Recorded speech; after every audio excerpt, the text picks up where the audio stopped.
Dear future self, masasabi mo na deserve mo yan. Kasi sa lahat ng pinagdaanan mo, sa lahat ng doubts, sa lahat ng pag-hold back mo before na kung para saan ka ba talaga, sa lahat ng rejections na nakuha mo, ito yung binigay sa'yo ng Panginoon. Ito yung binigay sa'yo ni Lord na daan, and sobrang proud ako sa'yo kasi nagpatuloy ka kahit pa bitaw ka na. Kahit pa gusto mo nang umiba ng landas, pero nandito ka ngayon, lumalaban. Kaya, iuwi mo yan mag-champion ka. Kasi kung hindi, wala lang, proud pa rin ako sa'yo.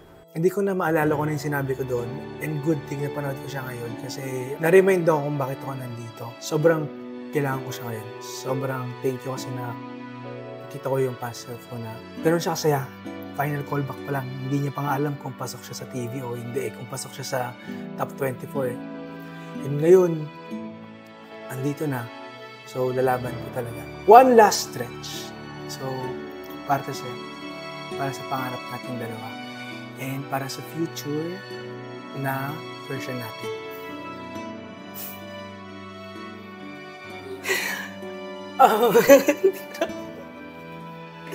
Siguro hindi mo ina-expect.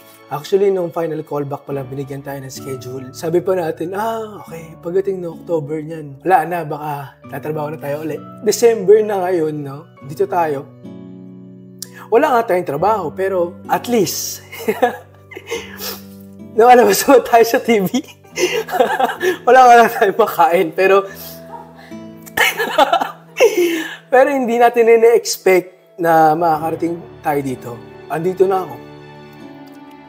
And dahil yun lumaban ka, dahil yun sa pangarap mo, hopefully, kung panood ko to, makita mong lumalaban pa yung future version natin. Pero yung future version natin nandun na sa taas. Mas malayo na dito. Dahil nagpatuloy at lumaban.